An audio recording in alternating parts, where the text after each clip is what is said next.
My name is Pearl Gasner, and I'm the high school advisor with Hasbro Fellowships Canada. Before we begin our program, Hasbro Fellowships would like to take a moment to acknowledge the tragic events that are currently taking place in Ukraine. Our thoughts and prayers are with our Jewish brothers and sisters there, as well as all of the people of Ukraine whose lives are at risk. Thank you. Good afternoon, everyone, and welcome to Israel Engage Winter 2022.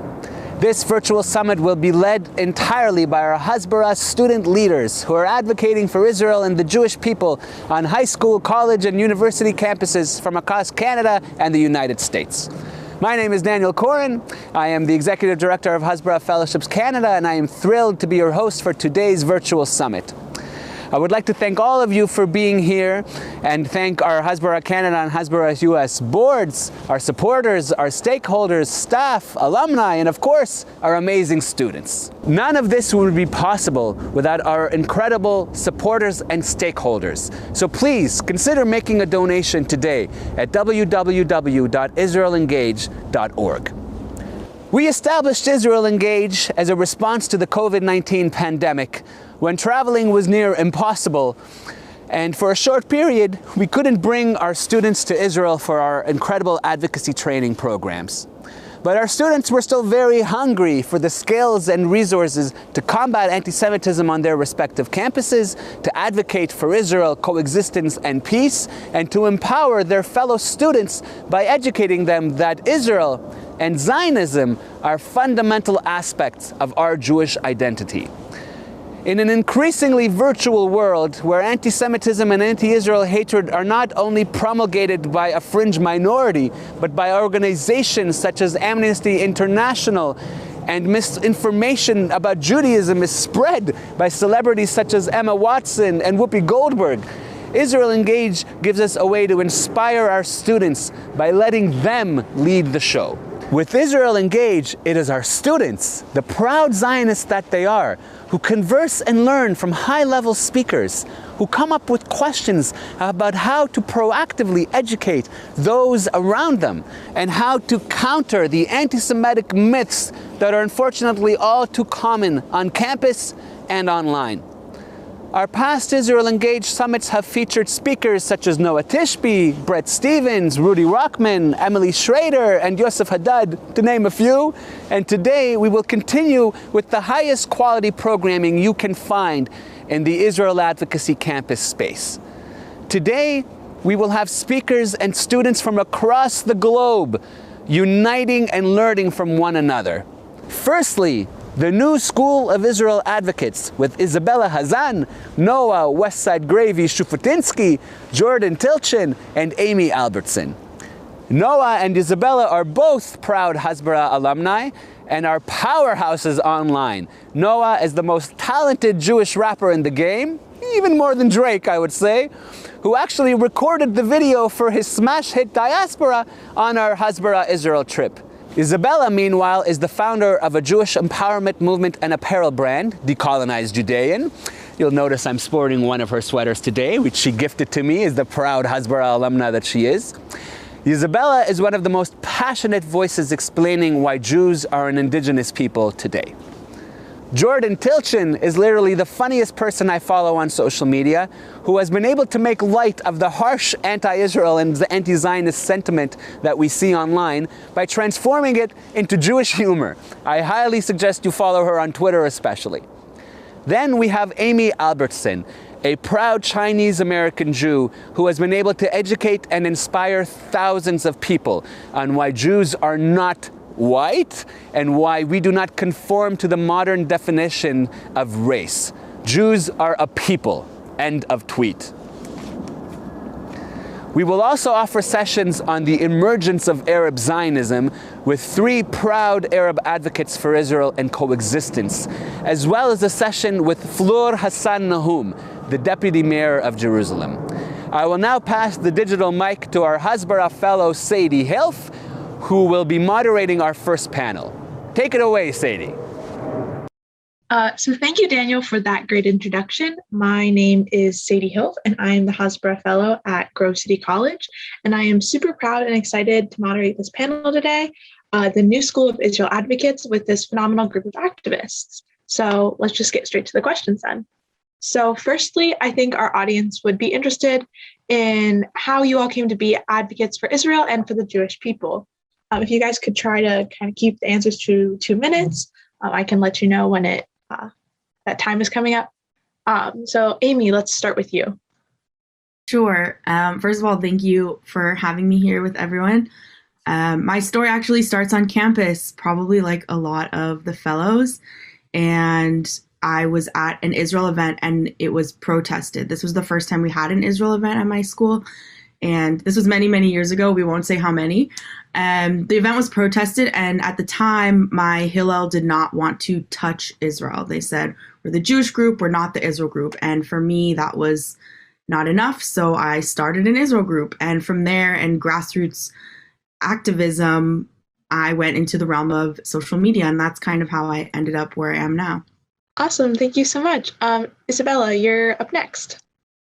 Yeah, so I've always been involved in Jewish life and out of a place of love. I've been, like, when I was a kid, I used to create volunteer programs and IDF drives and all these kinds of things.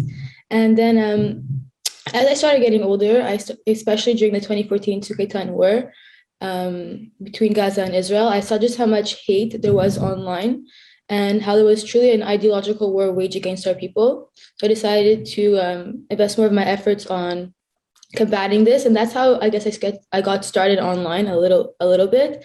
But I've always been involved from a place of love because I've always connected to it. I went to a Jewish school, had my bat mitzvah on Masada, and I guess I was always just involved. But I would say 2014 is what's made me really take my activism the next level. That's awesome. Jordan? Yeah, so I think I started getting like a lot more vocal at the beginning of the pandemic.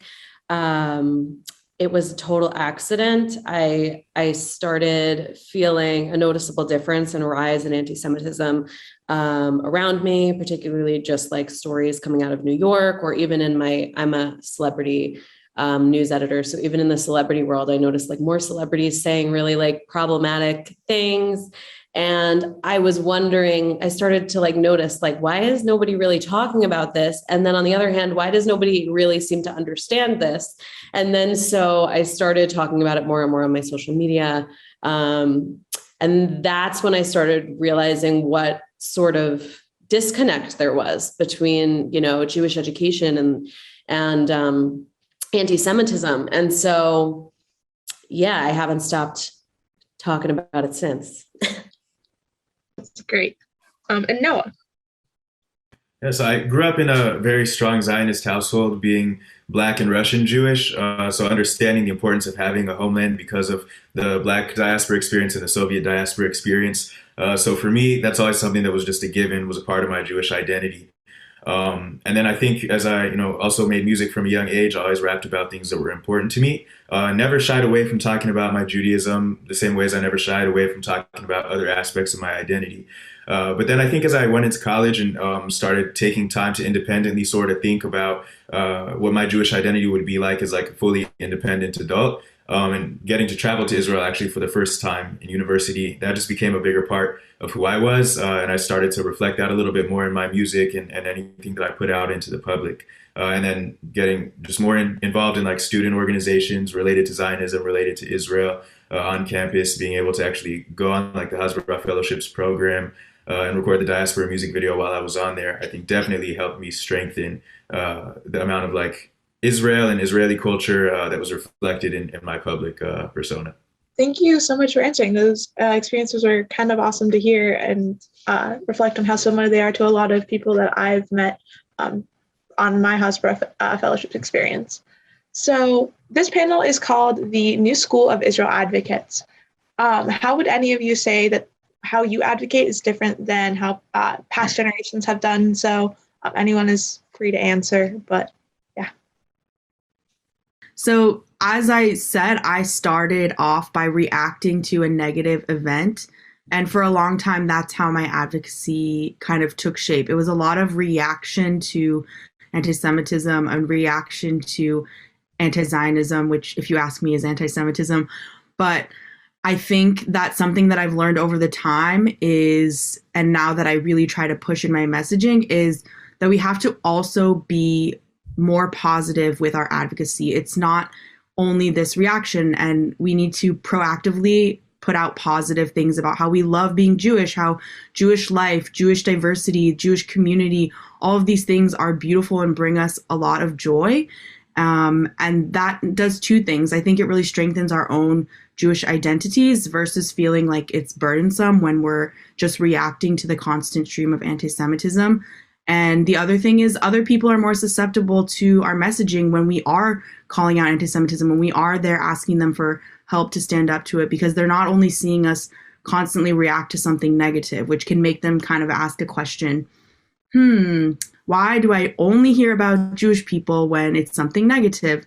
And I think that's something I'm seeing with, all the people sitting here with me. I see that every day, that switch, even though a lot of us did come from somewhere reactionary, like no shame on anyone who does. I came from the exact same place. I just think that switch to being more proactive and positive is something I'm seeing in the community, and I really love it. I love how positive your content is. Thank you. Yeah, Jordan. No, I agree exactly with what Amy was saying. My first several months of doing this was very reactionary, very emotional, angry, upset, draining. And I started to see the benefits of lifting up the Jewish community more, trying to make other Jewish people feel really proud of our history and our culture. Because if you just focus on the negativity all the time, it's so draining. I wouldn't still be doing it. There's no possible way to, if that's all you're focusing on. I'll go to your question was how are we the new school of Jewish advocates? I think we all do this post positive. We're not headline activists where we just respond to headlines. But one thing that I would say I do is, and I think most of us do, is there's a fundamental mistake that was made in Israel and Jewish education. And that is when we talk about Zionism, we talk about Israel being a safe haven for the Jewish people. Yes, Israel is a safe haven for the Jewish people, but that's not why we have Israel. If that were the case, we could have any other place in the world. And I think the most critical and the greatest mistake that is made in Israel education is when we talk about our right to our homeland, our indigenous land, our identity, when it's rooted in fear. It's a weak sense of identity, and it's also inaccurate. So that is the greatest flaw, in my opinion, in Israel education that has been done in the past. And that's something that I seek to correct this generation, that we are not out of fear. We have a right to our land because we're from this land. Our culture revolves around this land, our language, our belief system, everything. This is the land that we're from. And then the second way I think that I differ also, but definitely I see you guys all do this too, is we make difficult content digestible and easy to understand. And I think that's a way that we've changed and picked up the torch and we're going to pass it down and all that. I think it's by making all this difficult content about Israel, the Middle East, wars, so many things that are dense, easy and fun to understand, and also often funny with everyone here. I love watching your stuff online. Amy, you're positive. Jordan, you're funny. Noah, you're just so good with words. Everyone has their thing. And I think we all make this dense content so interesting and easy to understand to both a Jewish and non-Jewish audience. So those are the two things I think for me.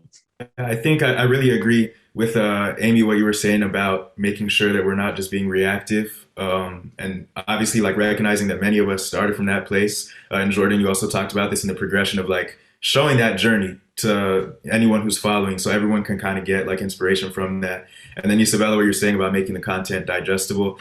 I think that's also where my perspective comes in from the music. I think I grew up in an environment where Israel was a given. It was part of my identity. The reason why, talking a short story about my dad's side of the family from the Soviet Union had a nationalities policy where they divided up different ethnic groups into different nationalities that would fall under Soviet citizenship and identity. And each of those nationalities would have a respective homeland within the Soviet Union.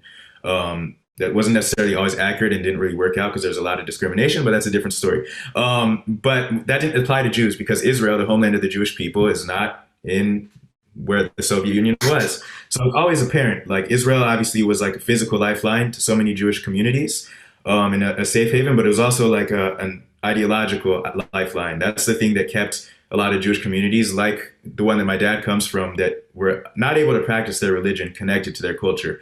So for me, that was always like a given, that Israel is something that I'm proactive about and I'm connected to, whether it's talking about a headline or responding to anti-Semitism or just in the traditions that I'm able to practice now.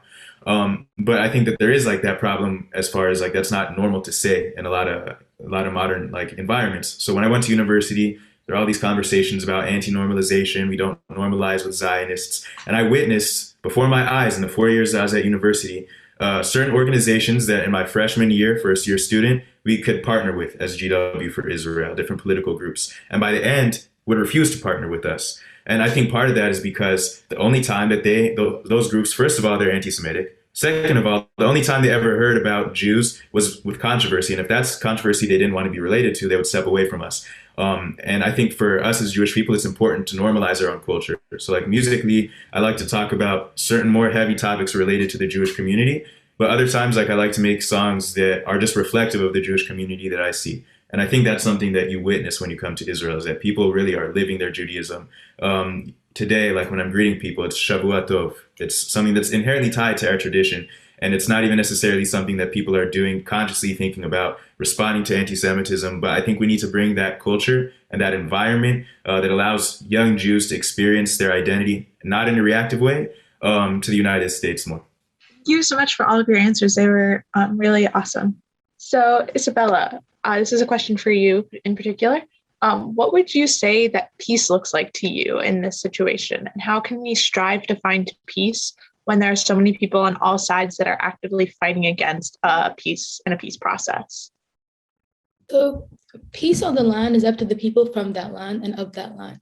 So I think first and foremost, peace has to do with us acknowledging each other's suffering.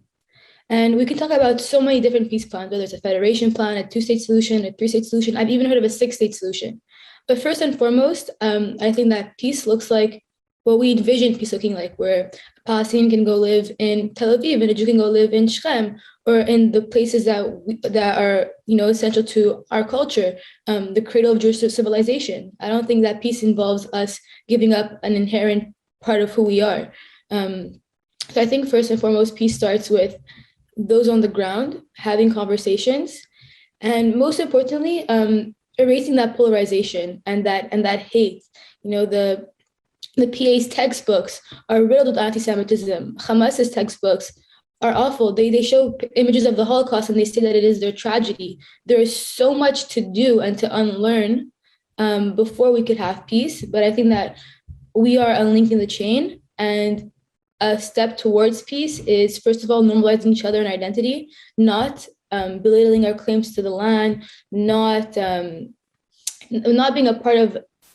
being another link in the chain that incites hate, really trying to bridge that gap. And that even starts with Jews and Palestinians in the diaspora. I find it easier to speak to a Palestinian on the land than in the diaspora. And a lot of people find that interesting, but I know that I see like everyone's nodding their head. I know that Jews on campus definitely feel that. When I went to Tel Aviv University, I had a bunch of Palestinian friends. The lady who did my eyebrows was Palestinian, and my hairdresser is Palestinian in Israel. It's normal. It's that regular everyday interaction. And I think that Palestinians and Jews in the diaspora have a role to play, and that is bridging that gap and stopping these anti-normalization policies. And the second thing to bring about peace, because it comes in stages, is that Jews and Palestinians, we continuously talk to the world. We're not talking to each other. We're lobbying everybody, and we're not speaking to each other. And that would be how I see myself bringing about peace in the diaspora and hopefully encouraging conversations on the land. Thank you so much for talking about that. Now, Jordan, we have a question for you. So your style of advocacy tends to be rooted in comedy, and your posts, when you respond to anti-Israel posts, are very funny. My personal favorite has been the Zionist Dolphin saga. So where do you get your inspiration, and do you find that comedy is an effective tool in this area? Yeah, so actually it took a while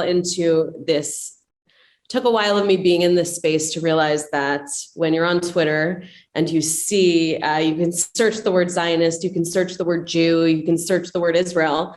And when you look at the tweets, they are overwhelmingly not positive. and they are overwhelmingly ignorant. And so when you scroll through them, there has to be some sort of, to me, education is so important, but there's also a moment where you have to realize that some people just don't want to be educated. And they'll post something really like conspiratorial, so clearly not true,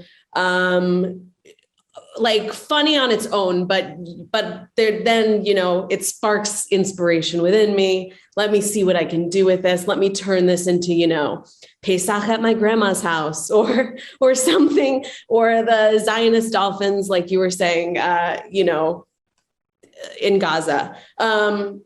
So I think like in situations where you just know that these are cases where you could probably highlight the silliness of the tweet better by making a joke out of it than actually giving it,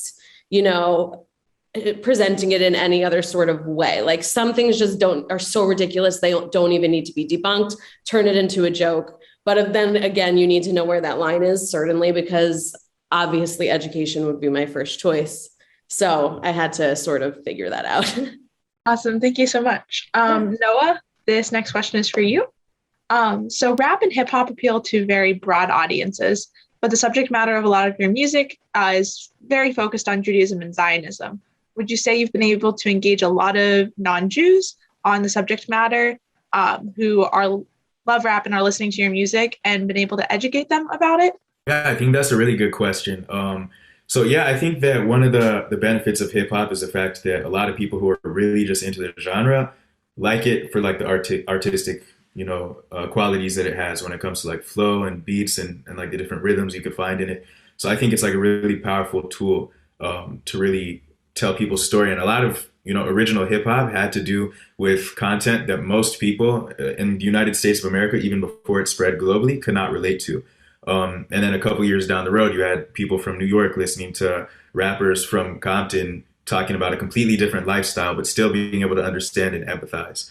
So I think I've seen something a little bit similar, because I do rap about a lot of different things and definitely am unapologetic about the Jewish aspects of it. So, I have a lot of people who started following me because they like some just kind of San Diego tracks that I have about, growing up in San Diego, the fire Mexican food and lowriders. And then, they get to hear a little bit more of my, personal story that includes all of the things that I just mentioned, but it also includes having this connection to Israel and a little bit about my culture. So I think within, the core group of people who are actually like fans of hip hop, I've had a lot of people, reach out and be like, yo, it's dope to hear that, you're representing your culture and you're telling your story and you're being authentic. And for them, it's not even necessarily like a political thing. It's just, here's this person telling their story in this art form that we all love. So I know a lot of my non-Jewish friends have listened to your music and have really engaged with it and have educated themselves a lot. Just having listened to your lyrics, I had a friend Google the Farhood sitting in my car. She's like, I've never heard of that before. And then we had a whole little history lesson. But thank you. So Amy, this one's for you. So you used to be known as That Asian Israeli. Have you faced any unique obstacles in Zionist and Jewish circles due to your heritage being both Jewish and Chinese? Yes, in short, yes. But I think as much as the Jewish community can be so welcoming and so amazing, and I definitely love it, and anything that I say next is definitely out of love to want to improve, is there is a lot of internal, for lack of a better term, racism and delegitimization of not just Jews of different hues, we could say, because there's another term that I won't use that can be triggering for people. But there's not only that internal racism, but things like I'm a patrilineal Jew, something I'm very vocal about. And I've had people come tell me that I'm not really Jewish. And what really gets me about that is that they will uplift me and praise me for my advocacy for the Jewish people.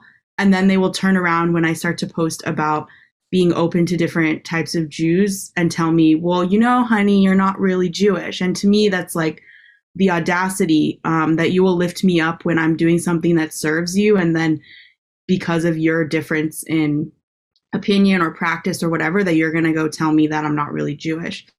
As far as in Asian circles, I'd say, to be fair, I'm much more embedded and active in Jewish activism and Jewish circles. But something that I've seen is in response to when I talk about anti-Asian racism, which has simultaneously been rising over the time of the pandemic. We've seen with anti-Semitism is that general non-Jewish or non-Jewish adjacent audiences are so quick to speak about it, so quick to be like, yes, that's right. We need to talk about this. This is terrible.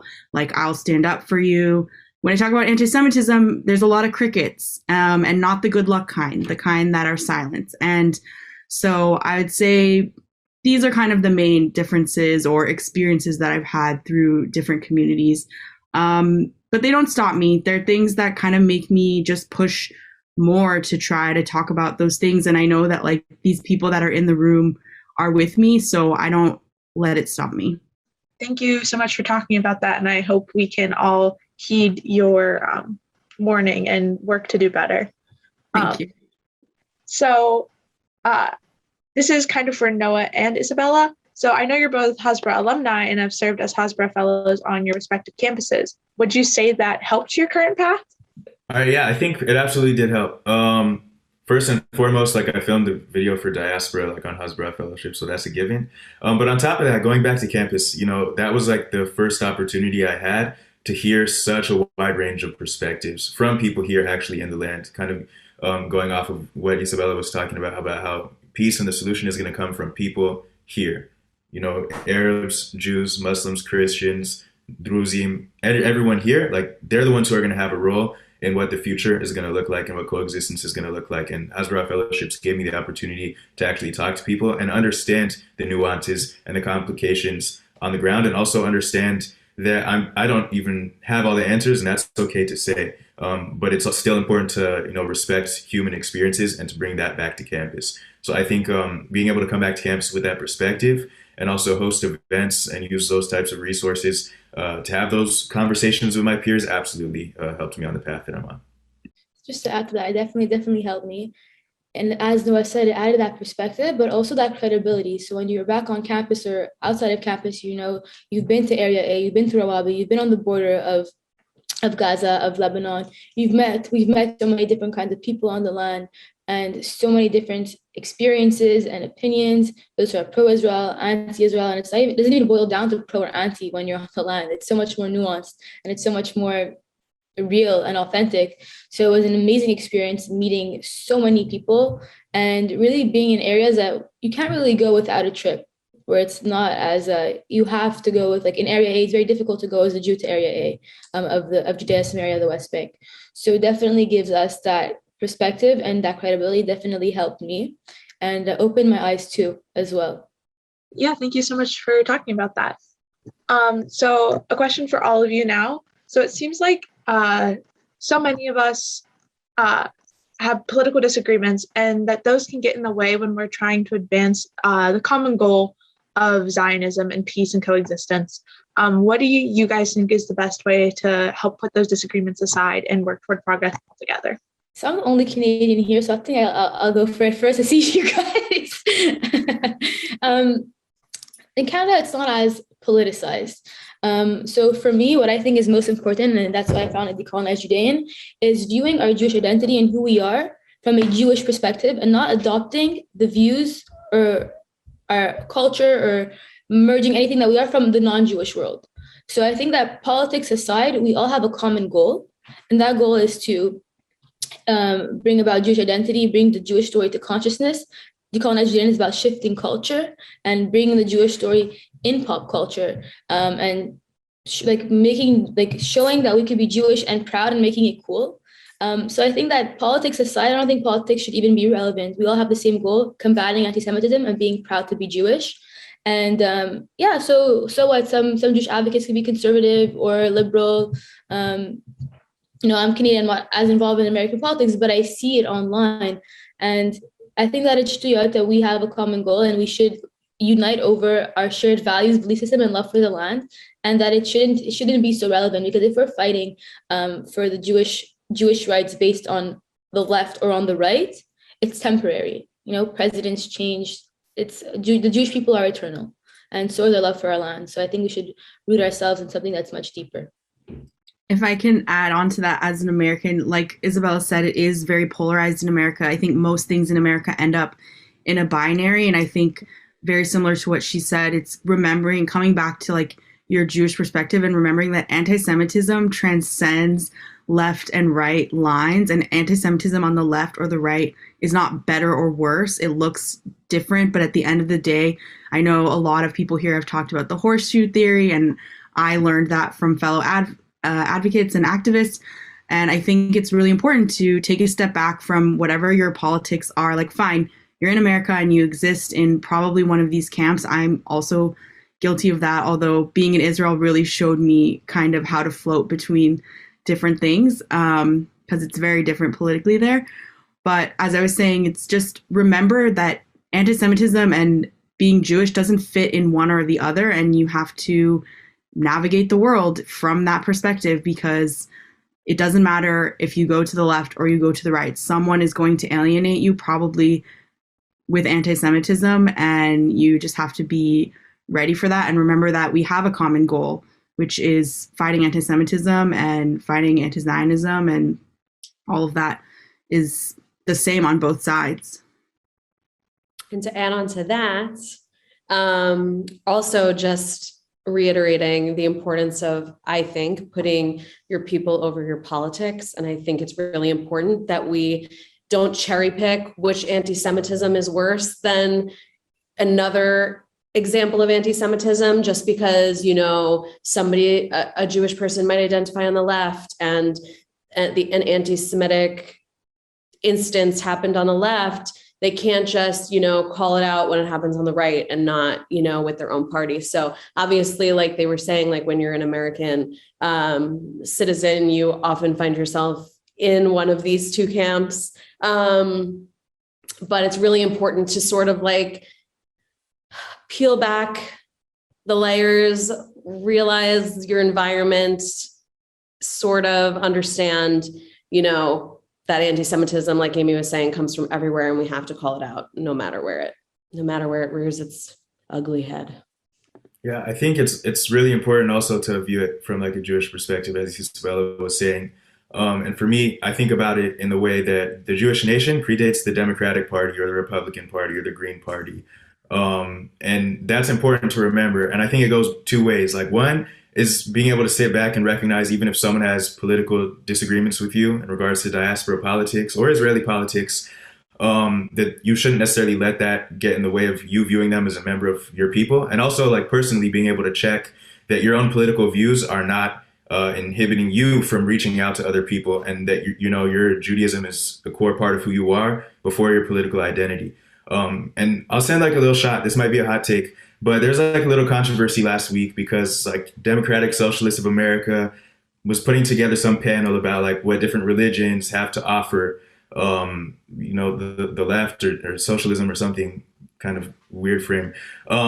And Jews were excluded from that. And there's some uproar like, oh, like, why are Jews being excluded from this? Personally, I'm happy about that because I don't view my Jewish identity. First of all, I don't think it's compatible with like democratic socialism at large. Judaism is an ancient tradition that predates any of these like newer topics. So I don't agree with putting it in that box. But on top of that, I don't view my religious and ethnic identity as a tool to offer a modern political movement. And I think it's important for a lot of Jewish people to get into that mindset and to remember that we were who we are as a people before these modern constructions, and still to be involved wherever we are and hold tight in our beliefs, but also recognize that our culture is older than that. I love that. No, it's like not morphing ourselves into whatever is popular at the time. And I have one more, like, just made me think of an example. For those of you, like, you probably saw the Freedom Convoy here in Canada. What's happening? That's very controversial, especially in law school. Like, you cannot bring it up. It's like one of the only things where I think is polarized in Canada now for the first time. So we have something interesting. Okay.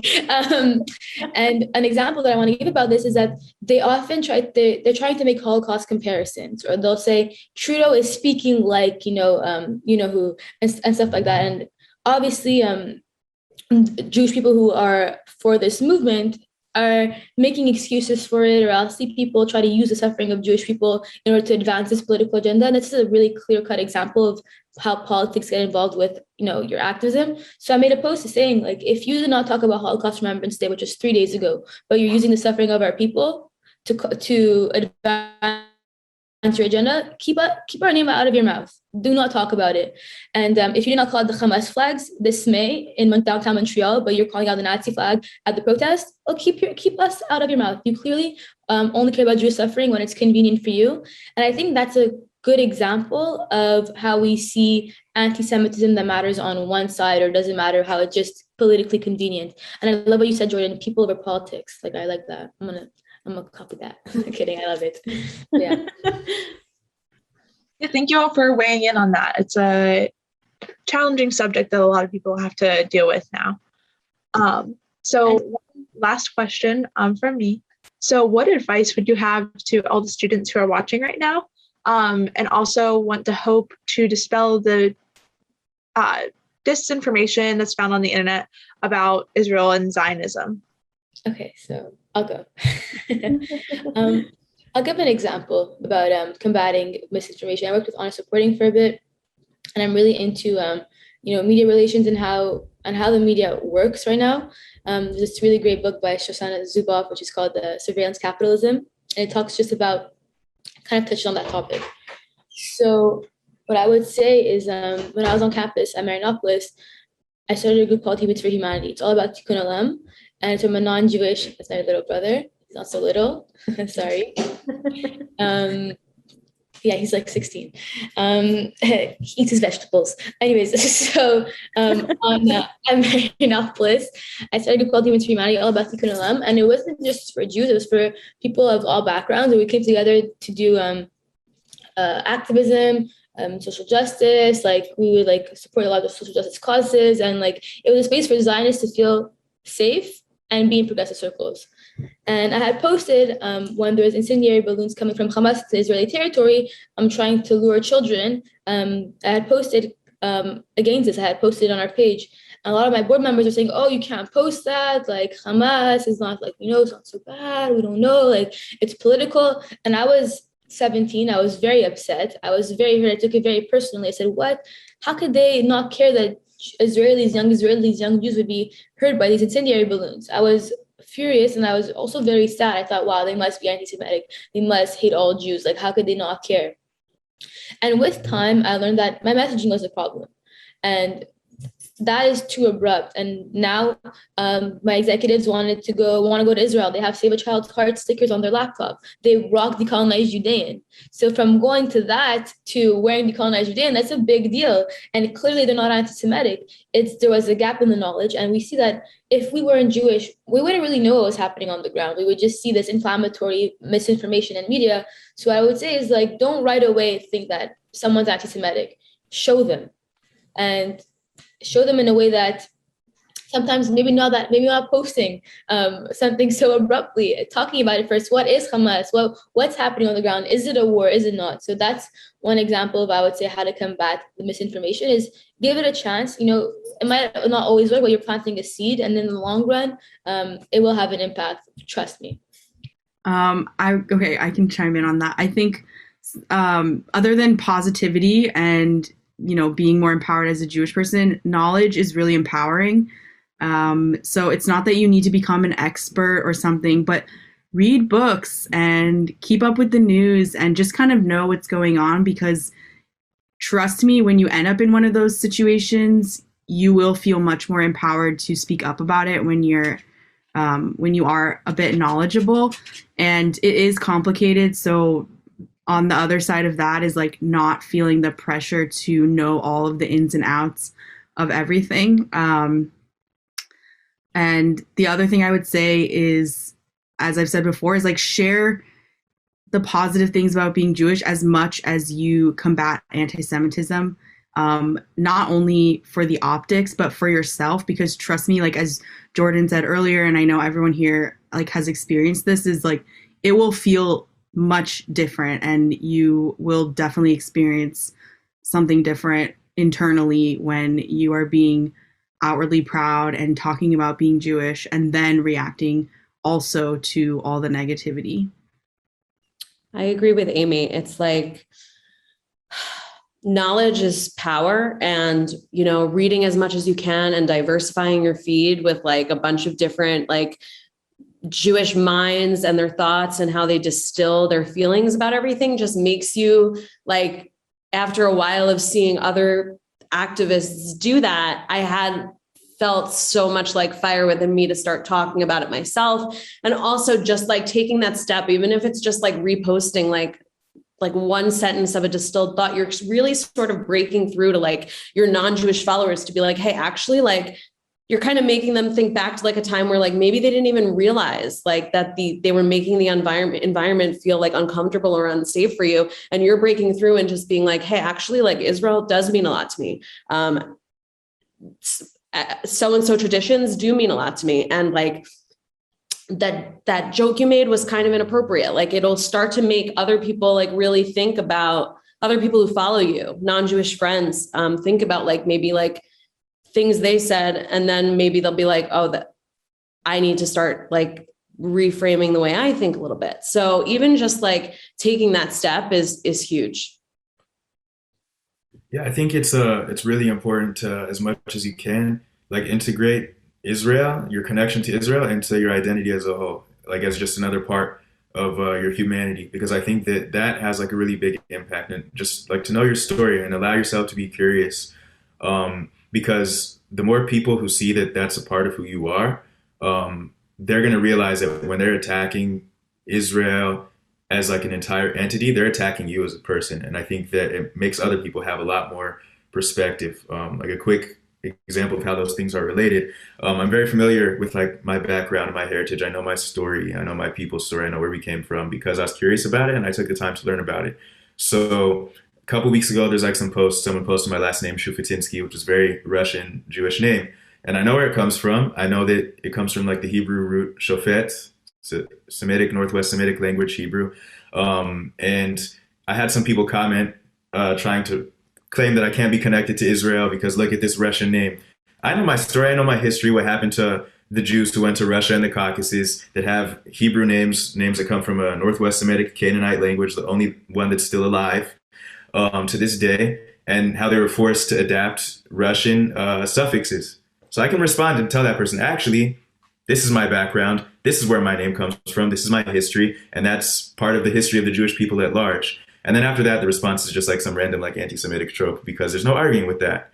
After someone gets to know you as a person and understand that that's part of humanity, they have two choices: either to respect you as a human, and then you can continue to have them in your life if you choose, or to disrespect you as a human, in which case they're usually a racist. And why would you want them in your life? So I'd say that's sort of my message. Just be unapologetic and make sure that like you know your story, because that's empowering to yourself, and also like will help you grapple with those two groups of people that you'll interact with. Can I just chime in one last thing? I would also say something that we should always uphold ourselves in the community is to keep ourselves accountable and not spreading misinformation from our side, because we have no need. They go low, we go high. Like, there's no reason for us to make up rumors about anyone or to spread misinformation. And that's part of what comes with learning and knowing and checking resources and reading more things. There's no reason to put out anything false or, questionable, because we just don't need to. We know like Noah just said, we know the facts on the ground. We know our own stories. And so just something to hold ourselves accountable to is not putting out misinformation as well. I think a safe way around that when you're first starting out too is just like speak from your own personal experience. Like, what have you felt on campus? What anti-Semitism have you experienced? I think by telling like personal stories like that, you're really like there's a lot of non-Jewish people who just don't even know that it's happening. You can't be wrong about your own experience. Yeah, thank you guys so much for answering. So now we're gonna open it up for Q&A. And yeah. Hi guys, my name is Sammy Herber and I'm a Hasbro fellow at Elon University in North Carolina. I have a question for Jordan. I know that being a vocal advocate for Israel isn't always easy, especially for someone who is a journalist, and the media has a tendency to be very anti-Israel. So has your activism created any challenges in your professional career? And have there been any outlets who won't work with you because of your activism?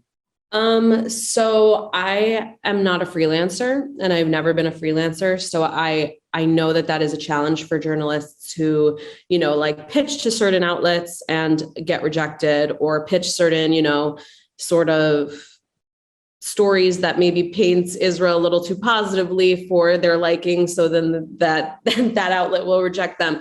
That's more of like a freelance issue, I think, but on a more personal level, I do think that the industry, at least from working within the industry in New York, even with full-time jobs, these offices tend to be really sort of progressive. And so the space for talking about Israel, there really isn't a lot. And I've definitely felt the weight of that pressure before. And I mean, I've worked a lot of places since I've graduated college, but I've definitely felt that pressure and that weight here or there, even before I was equipped to even respond to it the right way. Like, I remember there were times where I would just hear things that didn't sit right with me, but I didn't know the right response. And I think it just freaked me out so much that I would just like freeze, and I'd be like, wait a minute, I work next to these people. Like, and I don't even know how to, I know that it feels bad, but I don't know how do I let them know that I've been to Israel and this is what Israel really is? You know what I mean? And they're wrong for X, Y, and Z reasons. And that was another thing that galvanized me to really start learning more. But yeah, now I'm very happy with, the work I'm doing and where I'm at. Maybe it made it easier that I'm working remotely and I don't have to necessarily be in that environment, but there's definitely been times in the past where it was a challenge, and I know that it is a challenge for a lot of Jewish journalists, definitely. Did I answer that? Yeah, that was great. Thank you so much. Yeah. Hi, my name is Yoshi Indek, and I'm a Hasbro high school intern in Toronto. My question is, are there any other ways but social media for young people to advocate for Jewish people and educate others about the misinformation we see about Israel? Yeah, I'd love to jump in on this one. I think that's a great question. And I think I'm not a big social media person. Like, I'm a musician. I use social media to share my art. So like for me, the art is my way of interacting with people. And I think a majority of the actual interactions that most of us have, whether we rely heavily on social media in public or not, really like the meaningful interactions really do come from in-person experiences. So like I'll give like a flashback like a week ago about, I was performing some songs for a group of students in Toronto. And that's really what I felt like was impactful, was the fact that I could perform songs and then afterwards get a chance to talk to the students and have those one-on-one face-to-face interactions. So I think that social media definitely plays like a huge role, especially for disseminating information and helping people understand different perspectives. But a lot of times when the actual meaningful work comes from it is sitting down with another human being, looking face-to-face, and talking about it, analyzing whatever you saw, whether it's on social media or in the news or something that just you witnessed happen with your own eyes. So I think absolutely using whatever resources you can to learn about the topics, and then also taking a minute to sit down with another person and think it through, and actually have those like physical conversations where you're going to disagree with someone, and just using social media as like a resource even to start to learn new perspectives. And if I can just add on to what Noah was saying, I think that part of being unapologetically Jewish in your everyday life is something that will help spark those conversations. Maybe you went to Shabbat dinner on Friday and you come to class and everyone says, what did you do this weekend? And you say, oh, I went to dinner with friends. Just say, I went to Shabbat dinner at my friend's house. And someone might say, oh, Shabbat, that's a Jewish thing. Are you Jewish? And that sparks a conversation, and someone's much more likely to be respectful or like genuinely interested if they're asking you in person versus behind a keyboard where they might feel more empowered, or they just share something that their favorite social justice activist posted and they don't even know what they're talking about, right? So, whether it's that they know that that's Jewish and they're going to ask you, or they might say, oh, like Shabbat, what's that? And then that gives you the opportunity to kind of tell them something. And like Noah said, then you can have a real in-person conversation with them. And that's probably going to be really fruitful for you. it could also go badly. So I understand the fear, but I think it's really important. Like Isabella said, like the poster says, wear it, talk about it, be you, like don't hide it. I love that. I would also add, we all have so many talents, and we all have different talents and things that we're good at. And a way for us to advance our people is to use our talents in a creative way. Noah is an amazing artist. Behind Amy is Alex's was his art, like art. You don't have to use social media. I started being more active in social media with the pandemic. Before the pandemic, I used to work at the consulate, and I was more active in more professional spaces. But then I got more and more comfortable online because I saw we need to shift the tide and we need to shift culture. So whatever you're good at, whatever your talent is, and we all have a specific talent, use that talent to advance the Israel. Whatever it is, if you're an artist, if you are a journalist, if you're at work and you want to create, maybe a relationship between Israel and the workspace. I saw somebody on my Instagram story. He works at a law firm, and the firm was sponsoring flags, and he said, "Yeah, what flag represents you the most?" He said, "Israeli flag," and the managing attorney is Lebanese. So there's so many creative ways that you could advance your people. It all depends on whatever you're good at, and use your talents to advance. That's what I would say. Hi, so my name is Sarah Benshaya, and I'm a Hasbro Fellow for University of Ottawa. And my question is for anyone, not anyone specific. There's so much hatred and negativity on social media. What gives you the inspiration to go on and continue creating impactful content? Well, I would say we come from a long line of strong and empowered Jews, and I say that it's a miracle that our language, our culture, our calendar, our belief system has survived, and we are linking a chain. So what inspires me is the strength of my ancestors and all those before us who have preserved our ancient identity and culture, people who originated from the land of Israel, and it is our responsibility. So that's what inspires me. I seek inspiration from the past. Specifically, also my grandmother was a very strong woman and who ingrained that within me. And Sarah, I know you're going to do amazing stuff too. I know you're from Montreal, and keep killing it, you too. Thank you. To add to that, I also think that especially like growing up in New York, I see how, fellow Jews, friends we spoke about this before, internalized non-Jewish ideas about the Jewish people and about who they are. It's very easy when you're surrounded by that sort of culture where most people, aren't Jewish, and there's not really an incentive to learn that much about the Jewish people and where we come from and our culture and our history. It's easy to slip into that sort of even believing like anti-Semitic things about ourselves. So it's very liberating to break free from that, to make sure that I think everybody on this panel would agree with me, to make sure that, young people have examples of people who sort of like broke through that and feel that sort of like liberated Jewish identity, understand who they are, understand their history. I think it's really, really important for more people to speak out so that more people maybe don't have trouble finding those voices. Like how many of us have gotten DMs from people who are like, "I'm so glad I found your page because I don't know what I would have done if I didn't." So I think the more people we can get to sort of like educate themselves, not fall into that trap of believing non-Jewish sort of ideas about our identity, the better off we will be in the long run. Yes.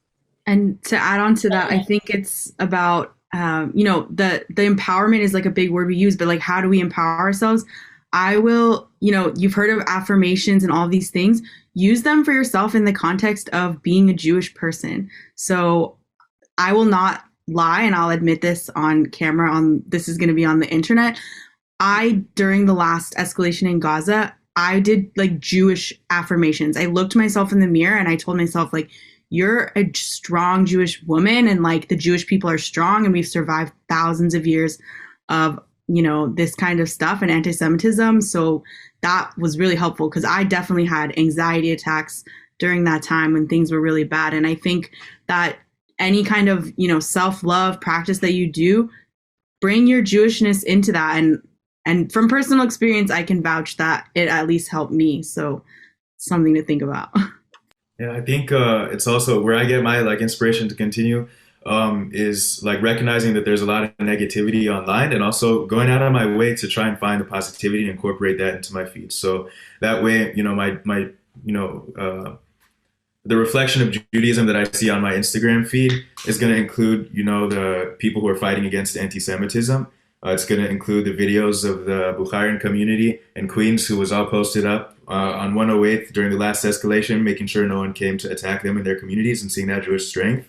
It's also going to include pages like High Identity UK, who I follow, and she posts amazing content about Jewish communities, about the Iraqi Jewish community, Caucasian Jewish communities that I didn't know, and it's just learning about them. So it's very educational. And then it's also, following like Israeli musicians. So I hear when the new slaps come out, and seeing the Israeli soccer teams come up and say the Shema before a game. And it's just showing how that Jewish life is integrated in all these different facets. So it definitely helps me see the positive aspects in addition to the negative aspects. And then also, like, I really think that, Amy, what you said was powerful as far as integrating like Judaism into the way you interact like on a daily basis. Like, I'll say something personally that I do is like, I don't post on Shabbat.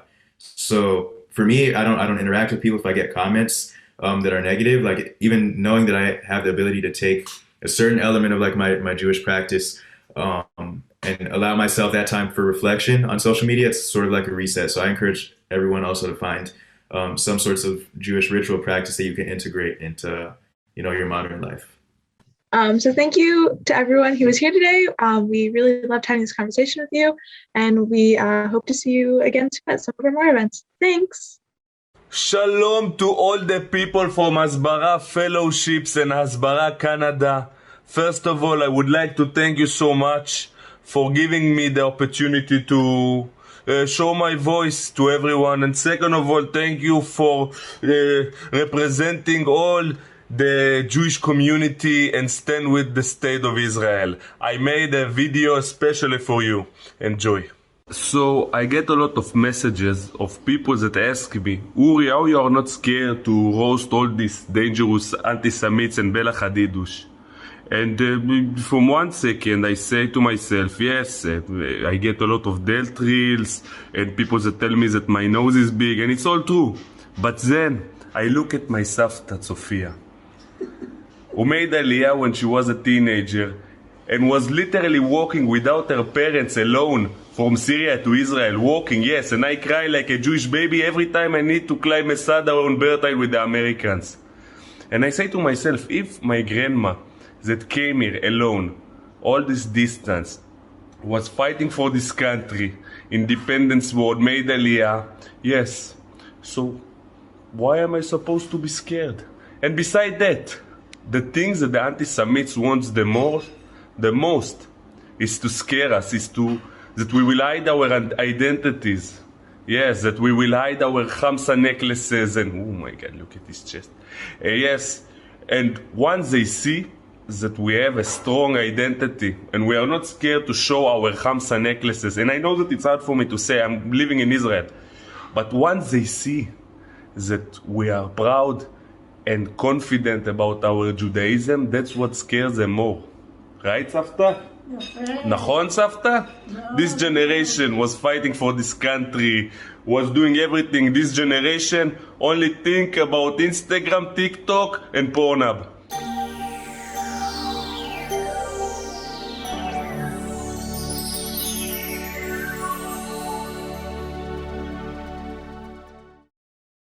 We would be pleased to send a complimentary DVD of this program to anyone who wishes to support JBS with a tax-deductible gift of $36, double chai or more. Simply visit the JBS website at jbstv.org and click on the donate button to make a donation by PayPal or your credit card. And please indicate the program for which you would like a DVD. Or you can send your tax-deductible check to JBS, Post Office Box 360, Stamford, Connecticut 06904. Or you can call the JBS Pledge Line at 833-MY-JBS-TV. That's 833-695-2788. And again, please remember to indicate which program you would like to receive with our compliments. We thank you for your kind support.